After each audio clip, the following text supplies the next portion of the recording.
Good morning. I'm gonna go back to I'm gonna do a little story time.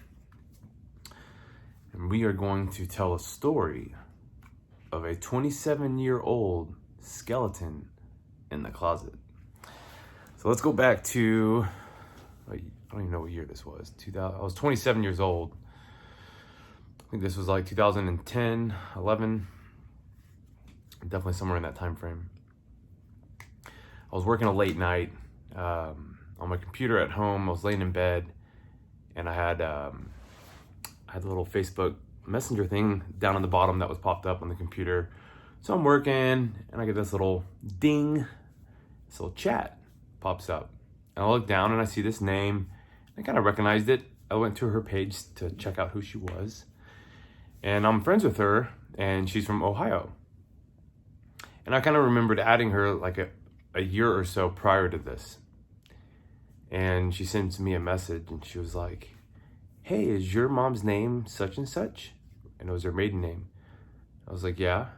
And she was like, "Is your grandmother's name such and such?" But she used a nickname for my grandmother. I'm like, "Yes." I'm like, kind of just assumed we were family when I added her in the first place because my mom's side of the family is from Ohio. So I had asked her, I was like, "Are we family? Well, you're asking some very specific questions about my family's name. Are we family?" And she was like, "Well, I don't know how else to tell you this, but my dad thinks he's your father." And I was like, "Well, what's his name?" And she tells me, and I remembered that name. I remembered that name being a name of someone my mom dated before my dad. And I'm like, oh boy, I wish I was warned about this. So I remember calling my mom. She didn't answer. I called my aunt, and she was like, "Yeah, there's about a 50-50 chance." I'm like, wow, okay. Which even my stepmom, I remember one night she had some drinks, and there was this one weird night, or not weird, it wasn't a weird night, but it was a random thing that she had said. That was a weird thing she said about my dad not being my dad. It's like she just slipped it out there casually. And then when I was like, what did you say? She didn't repeat it. And so when this happened, that reminded me of that moment. It just like that was triggered and it popped up, and I'm like, I knew it. Something was going on here. So I told this girl I'd be open to talking to him. And so he came over to her house, and they called me. And we had a talk. And basically he told me he was just a bad dude. He was like, "I was a gun smuggling, drug smuggling truck driver, and I used to beat your mom, and I went away for a while, and I guess he had threatened to kill my mom's family and went to prison." So, I thought about this, and I look so much like my mom that it was hard to really say who I look like in terms of, this dude or my dad. Now, this guy's a small guy, and my dad's, I think 6'2". I'm 5'11 and a half. Throw that little half in there. And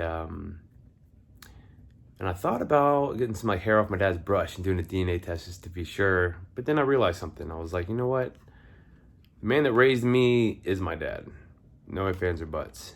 And I considered, getting to know that guy, and I told him the other guy, I told him that I would definitely do a paternity test. Because if he was my dad, then I would want to know, about our lineage. But if he's not, then there's really no further conversation to be had. Well, at the time I was really busy. I was working a lot. I was working like as much as 90 hours in a week. Those were my longest weeks. And, I was successful. I was doing really good. I was happy. And so I told him, kind of set some boundaries like, "Hey, I'm open to talking to you, but you got to respect, that I'm really busy right now. And I'm not really looking for like a daddy. So that's kind of like that type of relationship's come and gone. So, but I would be open to getting to know you." Well, he would start texting me and calling me during the day when I'd be in meetings. And it got to the point where I finally told him just to stop calling me. And I never heard from him again. When I started looking at my body and like the shape of my legs, the shape of my body, and really started paying attention to my dad, I feel like my skin type, my skin tone, just the way my skin looks and the shape of my body I'm like, that has to be my dad. Plus that other guy was so small, it's kind of hard to imagine I'd make it to 5'11" between him and my mom. So that was a 27-year-old skeleton. Like there was like this chance, you know, that there could have been another guy that was my dad. And with social media, people can find you. So that was definitely a big surprise. And I kind of just laughed it off because I thought, you know, there's people, I know there's many people out there that are like me, where they have the strangest things happen to them in their lives. So things like this, it's like, well, of course that would happen in my life. Of course that would. But all in all, I know who my dad is. And I still think it was just an interesting story of someone finding you on Facebook and trying to determine if you're the son of someone else's father. So that caught me off guard. So thought I'd share a little of that family drama with you. People love drama.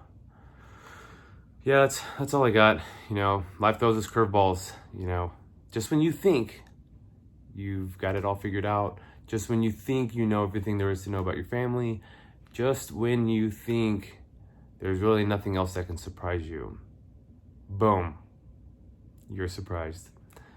So, hope you enjoyed the story. Cheers.